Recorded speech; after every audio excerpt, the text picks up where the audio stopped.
ética é um pensamento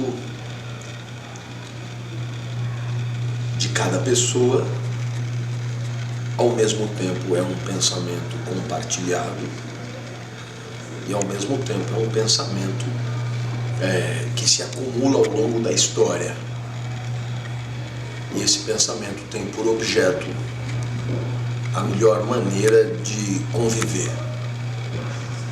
Então, toda vez que o homem reflete sobre a melhor forma de convivência no meio de muitas possibilidades, ele reflete eticamente.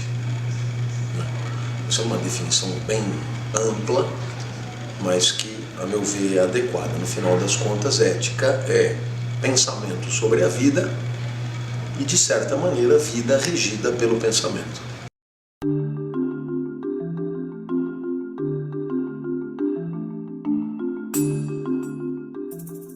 A ética é um assunto pertinente para o mundo corporativo, porque o mundo corporativo, internamente, ele pode se organizar de muitas maneiras. Portanto, a forma de organização das pessoas dentro da empresa é uma questão ética. E, sobretudo, a relação da empresa com o resto da sociedade é uma convivência complexíssima e é uma questão ética, porque pode ser diferente do que é. Então, a cada passo que a empresa dá, ela poderia ir para o lado contrário. Cada decisão tomada poderia ser outra. E, portanto, toda vez que a empresa decide um certo caminho no mundo e um certo tipo de relação com os seus públicos outros, ela está no coração da ética. Ética, portanto, no relacionamento interno e da empresa com a sociedade. Portanto, é duplamente pertinente a reflexão ética dentro do mundo das empresas.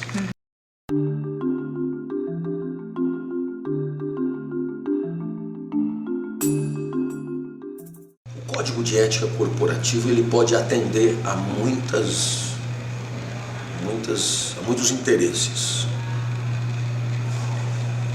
Se ele for simplesmente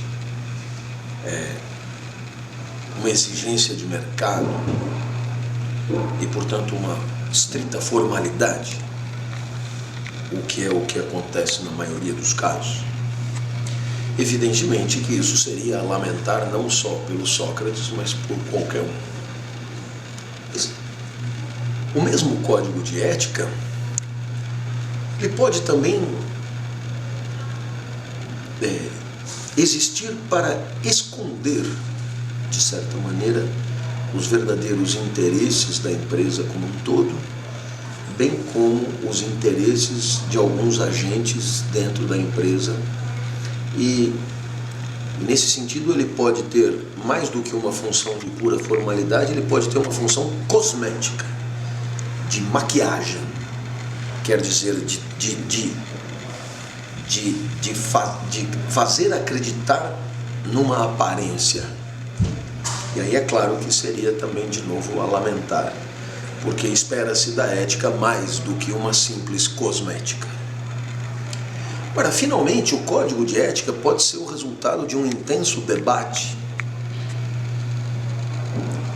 não só dos agentes de um determinado espaço de convivência, mas da sociedade como um todo a respeito do papel daqueles agentes, e um debate sobre que valores devem ali ser compartilhados e que valores devem ser respeitados por aqueles agentes quando se relacionam com o resto da sociedade.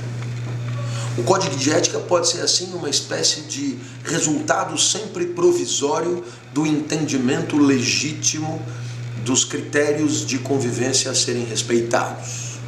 Se esse for o caso, a iniciativa deve ser muito aplaudida.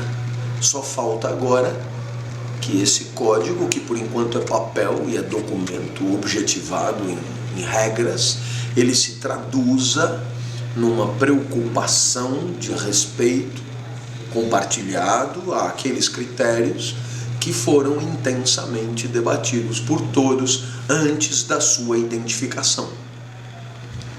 Então todos terão interesse em defender esses critérios e respeitá-los por pelo menos dois motivos. O primeiro deles é porque participaram da definição dos critérios, engajaram-se nesse processo. E, portanto, esses critérios não foram autoritariamente impostos goela abaixo da maioria, como costuma acontecer. E um segundo aspecto que me parece fundamental é que os valores de uma empresa acabam sendo a verdadeira definição da empresa dentro da sociedade. Em outras palavras, quando você pede para alguém se definir, quando você encontra alguém que você não conhece, a pessoa pode dizer que ela é um espaço de mitoses e meioses, tanto quanto uma empresa pode dizer que é um espaço que tem 30 departamentos, 40 seções, etc. Não é isso que as pessoas querem saber. O que as pessoas querem saber é o que você fez da sua vida e o que a empresa fez da sua vida. Suas escolhas, sua trajetória, suas deliberações, em suma, seus valores, que são os critérios usados para a definição dessas políticas e dessas estratégias. Então é claro que é nesse ponto que todos terão interesse em defender os valores, porque defendendo os valores estão defendendo uma identidade, uma definição, que é a condição da sobrevivência de um coletivo no mundo. Eu só posso me relacionar com alguém se eu tiver uma ideia de quem esse alguém é. Eu só poderei saber isso através dos valores que esse alguém respeita. Se houver desrespeito aos valores, eu fico sem referência. Eu fico sem saber com quem eu estou lidando. Portanto, a ética, ela é condição de uma convivência sadia dentro de um espaço plural. Daí o interesse de todos no respeito aos valores comumente deliberados.